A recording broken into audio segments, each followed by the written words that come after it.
A 37-year-old cold case of a woman that was found in the trunk of her own car has finally been solved thanks to DNA testing and the hard work of detectives. On December 1st, 1988, the police responded to a remote construction site in Beaverton, Oregon after multiple reports of a suspicious vehicle. The Beaverton police found the abandoned car parked at the wood's edge. The vehicle had no plates, the windows were frosted, and the driver's side window was open with the keys inside. Inside the trunk, they found the body of a woman named Deborah Atrops. Her blue coat and black heels were covered in mud, and the car had noticeable amounts of mud smeared on the hood, steering wheel, gear shift, and front right tire. From early on, the detectives honed in on her husband, Robert Elmer Atrops, as the primary suspect. The two had married the year before, but had been estranged for months before Deborah's disappearance. Some people close to her worried for her safety. Mud samples were collected from the car, the body recovery location, and the suspect's home. The Oregon State Medical Examiner determined that her life was ended by manual strangulation. 30-year-old Deborah was making plans to divorce Robert. She worked as a secretary and bookkeeper. The couple shared an infant daughter they had recently adopted. Their separation was caused by marital problems, including physical abuse. Friends and co-workers witnessed concerning domestic violence behavior. Deborah had also started a new relationship with a co-worker and told friends that Robert had confronted her about the relationship and that she was worried he would end her life. On November 29, 1988, Deborah left her job in Sherwood for a 5:15 p.m. hair appointment in Tigard. She left the salon around 7 p.m. with plans to go to Robert's house in Sherwood to pick up their daughter. Around 9:30 p.m., Robert started calling friends, family, and 911 to report Deborah missing. He claimed he made these calls from his home phone, but there was no record of the calls. The investigators believe he was not at home when he made these calls. He claimed that he never saw Deborah that night, but his alibi was not fully confirmed. The case eventually went cold as the investigators cleared people close to Deborah of being potential suspects, including the new person she was dating. Over time, the case was reviewed by various investigators with no new significant leads. In 2020, more than 3 decades later, the Washington County Sheriff's Office took a new look at the case with help from cold case detective Kevin Winfield. He located additional witnesses and new information to shed light on the circumstances of the victim's end. Detective Winfield submitted additional items for forensic analysis, including the victim's clothing and soil samples collected in 1988. Ultimately, Robert's DNA was connected to the coat that Deborah was wearing when her life was taken. In addition, the FBI lab concluded that the mud collected from the victim's vehicle was indistinguishable from the mud collected at Robert's home. Detective Winfield also located information that Robert sold roofing materials at construction sites near the location where her body was found. Robert was interviewed by Detective Winfield in 2022, and there were significant discrepancies from his version of events in 1988. On March 23, 2023, Robert Atrops was indicted by a grand jury and arrested in the second degree. During his trial in April 2025, Robert's defense team argued that the Oregon lab got its DNA analysis wrong or presented misleading results due to a complex technology that relies heavily on expert interpretation far beyond an average juror's understanding. They questioned the significance of a husband's DNA potentially being on his wife's coat and say that law enforcement failed to truly consider and investigate another possible suspect. Washington County prosecutors, meanwhile, argued that the lab did nothing unusual. They have pointed to the crime lab staff's individual and collective experience conducting thousands of DNA tests each year as reasons the analysis supports their theory that Robert ended his wife's life. On April 17, 2025, after a 3-week trial, the jury needed less than a day of deliberation to find 70-year-old Robert guilty of ending his wife's life in 1988. On May 20, 2025, Judge Oscar Garcia heard arguments from both sides of when he could be eligible for parole. The court will take sentencing back up again in July. The cold case of a mystery man that was found next to the road in 2004 has finally made some progress thanks to genetic genealogy. On August 17, 2004, a man passed away at St. Joseph's Hospital in Phoenix, Arizona. While his demise was not an unusual occurrence for the hospital, the way he was found 8 days before was. Just days before, he was found lying unconscious on the sidewalk at 3rd Avenue and Madison Street. There was no identification on his person when the emergency medical services took him to the hospital. His cause of demise was determined to be heat exposure. The Phoenix Police Department worked to uncover the man's identity. The officers ran fingerprints and entered DNA samples into the combined DNA index system, but they had no luck. His case went cold, and his identity remained a mystery for more than 2 decades. Then in September 2024, the Maricopa County Office of the Medical Examiner reached out to Ramapo College's Investigative Genetic Genealogy Center in Mahwah, New Jersey for help. After taking on the case, the Genealogy Center sent a portion of a bloodstain to a research organization called Genealog in Tucker, Georgia. Genealog used a process called genome sequencing to extract DNA and determine the man's genetic material. Genealog shared their files with Parabon Nanolabs to analyze the biological data, and in November, undergraduate students in a Genealogy Center workshop course got to work to identify John Doe. However, the students were unable to finish the job before the semester ended, leaving the task to the Genealogy Center staff. Only a day into the school's winter break, the team found a pair of third cousins related to the man.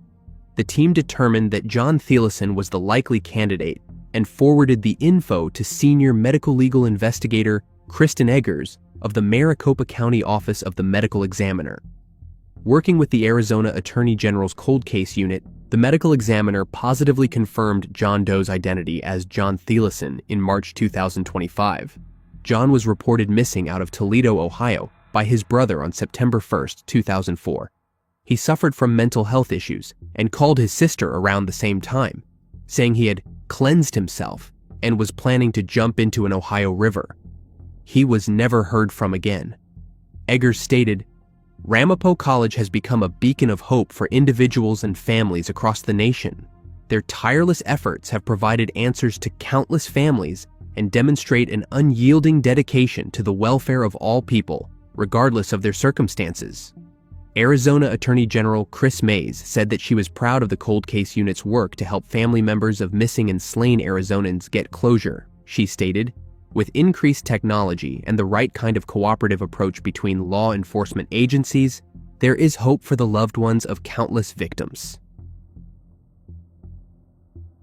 After more than a century of evading justice, an Ocean County man has finally been convicted of kidnapping, assaulting, and ending the life of a 17-year-old high school student. 17-year-old Nancy Noga was a high school student at Sayreville War Memorial High School in New Jersey. She had a part-time job at a nearby rag shop in Old Bridge. On January 7, 1999, Nancy left her job for the night at approximately 6 p.m. Normally a 15-minute walk to her family's apartment, but on this night, she never came home. Nancy was reported missing to the Sayreville Police Department on that same day, following an intense search by police K-9s, helicopters, and the news media. A few days later, on January 12th, at approximately 8:57 a.m., Nancy's frozen body was found by a man walking his dog in a small wooded area behind a strip mall on Ernston Road in Sayreville, near her home. Her demise shattered the quiet suburb of Sayreville, New Jersey. Nancy was discovered fully clothed, wearing a purple Arizona jacket, jeans, and a sweater. An autopsy later determined that she lost her life due to blunt force trauma to her head. She had been struck in the head with a tree limb. It also appeared that she had been indecently assaulted. The detectives believed that Nancy, who was very cautious by nature, may have known her perpetrator. She was not the type of person who would go with someone she did not know. The police initially had a sketch of someone seen in the area at the time of the crime, but it led nowhere, and the case went cold and remained cold for more than 2 decades. In 2021, a DNA sample from Bruce A. Szymanski of Barnegat and formerly of South Amboy and Old Bridge was compared to the male DNA found on Nancy's body and underwear. The DNA was a match. In 1999, Szymanski was about 26 years old, and his wife worked at the Kmart store not far from where Nancy worked. In August 2021, Szymanski was arrested near his home in connection with the crime. He was facing charges of kidnapping, aggravated indecent assault, and taking someone's life. He has also been charged with possession of a weapon for an unlawful purpose and has pleaded not guilty to all the charges. His arrest and indictment came after an investigation in which he was identified, in part through the use of genetic genealogy, conducted by the chief genetic genealogist of Parabon Nanolabs. Szymanski was convicted in October 2024. He did not testify on his own behalf during his 3-week-long trial. His attorney, Jason Seidman, asked the jurors in his closing statement to question if they heard any evidence about an indecent assault or kidnapping.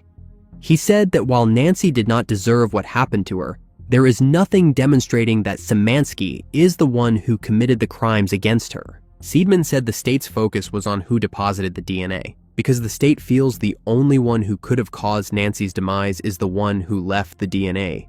He said the state believes whoever had intercourse with Nancy had to be the person who ended her life, and that is what the state has focused on since the beginning. He also said numerous people were not considered suspects because their DNA was not found on her. Seidman said, "At the end of the day, they have Bruce's DNA and nothing else. There is no evidence Bruce had anything to do with ending the life of Nancy Noga. If you have a doubt, if you are not totally convinced by their evidence, you have to find Bruce not guilty." He also said there was testimony that Nancy was likely hit from the front and left, possibly with just one strike, and that the perpetrator was likely left-handed and Szymanski is right-handed. But Middlesex County Assistant Prosecutor Katie Mae McGee, the Major Crimes Section Chief, disagreed. She said on January 7, 1999, Szymanski kidnapped, assaulted, and ended the life of Nancy and took her bruised, bloody, and broken body and left it like a piece of trash in the woods. And she remained there until her frozen body was discovered by a man walking his dog 5 days later. McGee added that she was taken to the cold, dark wooded area, which was away from the route she would use to walk home from work. She said no one would choose to go into those woods unless they were running away from something. McGee said, "The source of the male DNA is the identity of the perpetrator. We know the DNA was still inside her when her life was ended. There is also male DNA in her underwear." She added that Nancy was found on her left side with male DNA also on the left side of her underwear. McGee said, "The defendant is the perpetrator. No one else did this. This is a case they investigated and they fought for her for 2 decades. We know Bruce had access to Nancy. Nancy had to walk home on her usual route right by the Kmart, right by where the defendant hung out, where his wife worked. She leaves work and goes right by Mr. Szymanski. It was a crime of opportunity." She said to the jurors, "The physical evidence does not lie. If you are firmly convinced the defendant is guilty of a crime charged, then you must find him guilty. If you are firmly convinced the source of the male DNA, Bruce Szymanski, is the identity of the offender, then you must find him guilty of that crime." In October 2024, Szymanski, who was charged with all first-degree crimes and third-degree possession of a weapon for an unlawful purpose, was found guilty on all charges. Seidman said that his client is disappointed with the verdict and that they disagree with the verdict. Szymanski maintains his innocence and looks forward to being sentenced so he can file an appeal shortly thereafter. During the trial, one friend recalled being in school near the end of the day when she learned Nancy's body had been found. She said it was a scary time because she and Nancy used to walk a lot to the nearby Kmart, but after Nancy's demise, she would not walk alone or walk at night. On March 17, 2025, 52-year-old Szymanski was sentenced by Superior Court Judge Joseph Payon to life in prison with a 30-year parole ineligibility period. He was also sentenced to 20 years for her kidnapping, which will be served consecutively to the previous sentence, as well as 15 years for aggravated assault and 2 consecutive sentences for first-degree felony and possession of a weapon for an unlawful purpose. Szymanski said in a 4-page letter posted on Facebook, "I did not kidnap, indecently assault, or slay Nancy Noga." The letter stated that he was offered a 10-year plea agreement that his attorney thought he could reduce to 5 years, and he would have to serve 85% before becoming eligible for parole. But he did not take the deal. When asked why, he said because he did not commit the crime. In the letter, he alleges the Department of Justice guidelines were violated in obtaining his DNA and used to obtain a warrant. The letter stated, "DNA does not make a person a perpetrator, and it also does not mean a person was kidnapped or indecently assaulted either." The letter states that his family fully supports him and suggests Nancy's family should review all the discovery. The letter said there were no signs that Nancy was kidnapped or indecently assaulted, and that day was not the first time she had not gone straight home from work.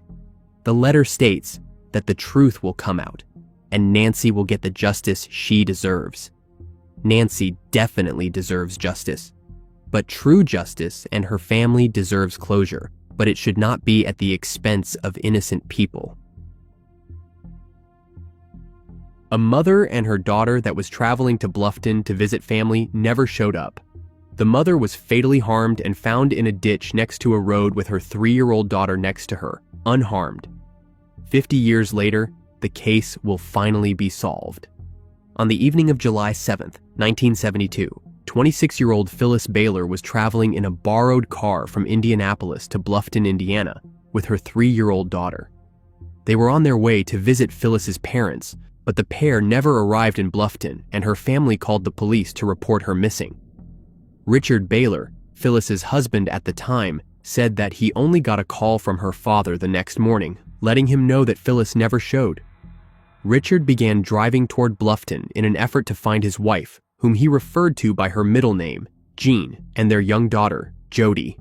Richard found their car abandoned with the hood up at around 10:30 a.m. on Interstate 69 in Grant County, Indiana. About an hour later, a woman driving in nearby Allen County found Phyllis and her daughter in a ditch on the side of another road. Phyllis was deceased, and her daughter was unharmed. Both of them were taken to a local hospital where Richard was reunited with his daughter and given the unfortunate news of his wife's demise. Richard and Phyllis had been separated for about 3 months before the incident, and he quickly became a person of interest in the case. He was able to absolve himself by informing the authorities of his whereabouts at the time of the incident. An autopsy determined that Phyllis had been fatally shot and indecently assaulted. The Allen County Police and Indiana State Police investigated the case. A partial DNA profile was developed from Phyllis's clothing. The state police did not specify when the DNA profile was created. That DNA profile was used to eliminate the main suspect in the case. The police did not identify the suspect. No arrests were made at the time, and the case went unsolved for decades. As DNA testing continued to improve, the Indiana State Police's cold case team continued to work on the case. In 2024, after more than 5 decades, they developed a much stronger DNA profile, again from Phyllis's clothing. That DNA profile was taken to Identifiers International. The combined resources of the company and the cold case team were able to identify a suspect in the case in early 2025. The suspect was identified as Fred Allen Linneman, who would have been 25 years old at the time of the crime. He was a match for the DNA found on her clothes. There was no known connection between him and Phyllis. Linneman had a long criminal history, including a charge of first-degree slaying in May 1985. The investigators discovered that Linneman had been slain in Detroit in 1985. 2 men beat Linneman with a baseball bat during an argument about property. Linneman was dumped in a dumpster, which was set on fire while he was still alive. If he had been alive today, he would have been charged, and the case would have been prosecuted by the Allen County Prosecutor's Office. Indiana State Police Public Information Officer, Sergeant Wes Rolander, said on social media, "Phyllis Bailer never made it to Bluffton to visit her family. After years of questions, this family finally has answers about what happened to her." After almost 53 years, Richard says he has very mixed emotions about the police finding the person they say is responsible for Phyllis's demise. He said, "Totally relieved that it was uncovered and that we found out who the person was, but upset that he passed away." Richard said that he wished Phyllis's parents and sister were alive to get the closure they had wanted for so many years, but that he is relieved their daughter, Jody, finally got an answer after over 5 decades. He said, "It was a blessing for our daughter to finally know." Detectives with the Charlotte-Mecklenburg Police Department's Cold Case Unit have used advanced DNA technology to identify a suspect in a 32-year-old cold case involving burglary and indecent assault that occurred on Christmas Day in 1993. In the early morning hours of December 25, 1993, the officers responded to a report of a burglary and indecent assault in Charlotte, North Carolina. The victim was transported to a nearby hospital for treatment, and an assault kit was administered. However, with no leads at the time, the case eventually went cold. In a persistent effort to seek justice, the CMPD Cold Case Unit revisited the case almost 3 decades later, in 2022, sending evidence for analysis to Bode Technology. The breakthrough in the case came after the evidence was reanalyzed using grant funds from the Assault Kit Initiative. This led to the discovery of a partial male DNA sample, which matched Tony G. Leslie's DNA in the State Combined DNA Index System. The detectives interviewed Leslie at Scotland County Correctional Institution, where he is serving a 13-year prison sentence for several 2019 first-degree burglary convictions. Since then, he was issued 7 infractions for assault and disobeying orders. Following the interview, Leslie was indicted on charges of first-degree indecent assault and burglary. On March 17, 2025, 48-year-old Leslie pleaded guilty and received an additional 14-year prison sentence to be served consecutively after his current sentence. The victim of the indecent assault has been notified of these developments. The body of a black man found floating in water in rural San Joaquin County, California in the 1980s has been identified more than 4 decades later with the help from advancements in fingerprint technology. On the afternoon of July 13, 1981, the deputies responded to a report of a body floating in water.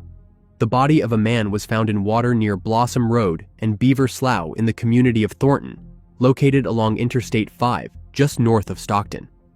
The body was badly decomposed when it was found, and he was only wearing white swim shorts with red and blue stripes. The man had suffered a gunshot wound to his right shoulder.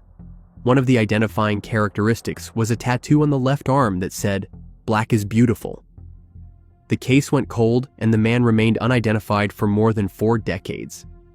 In 2025, advancements in fingerprint technology helped identify the deceased as Edward Donald Raymond, born February 21, 1947. He would have been 34 at the time of his demise. A few days before the body was found, a white or beige Cadillac was seen driving in the area, and the driver resembled Edward. However, neither a car nor other clothing were found at the scene. Edward Raymond also went by the alias Edward Wilson, with a different birth date of July 21, 1948. He was never reported missing. The only information they could find on him was a 1976 arrest in San Francisco when he gave an Oakland address. The case of identifying an unknown man was finally solved. Anyone with information regarding the case of what happened to Edward is asked to call the San Joaquin County Sheriff's Office at 209-46-84400. After nearly 3 decades, a 1995 Anderson County cold case have been solved. 24-year-old Richard Martin was last seen leaving Nancy's Bar along Highway 81 in South Carolina on September 2, 1995. An hour and a half later, he was found 2.5 miles away, beaten and clinging to life in the middle of Welcome Road near Interstate 85. Richard was taken to the hospital, but he later succumbed to his injuries. An autopsy revealed he had been beaten by a blackjack weapon, which is a small weighted club designed to deliver a powerful blow. His demise has been under investigation since. The deputies said that night in 1995, several witnesses noticed a woman dancing with both Richard and a man named Bobby McLean, who became jealous. Tips and interviews revealed that McLean carried a similar, if not identical, weapon as to what was used to end the life of Richard. In the years after Richard's end, the sheriff's office said McLean was interviewed by detectives multiple times. They claimed McLean was the last person to see Richard alive. During an interview, the deputy said that McLean casually disclosed several details about the crime scene and Richard's whereabouts that only a person involved would have knowledge of. When McLean went through polygraph testing, the results showed that he failed. McLean passed away in 2010 due to cancer. Over the years, the detectives said they have met with the 10th Circuit Solicitor's Office regarding Richard's case, and in 2025, they agreed that probable cause showed McLean was the suspect in the case. Though he passed before facing a trial, the 10th Circuit Solicitor's Office confirmed overwhelming evidence pointed to him as Richard's perpetrator. While there is no trial and no justice, Richard's family finally knows what happened to him and why. His mother, Ada Martin, never stopped fighting for answers. She said, "I have never used the word closure, even if the people, the animals, involved in ending the life of my son had been convicted. That first month, it would never close the hole in my heart or ease the ache that never goes away. This is not closure. This is only a conclusion to this part of Richard's story."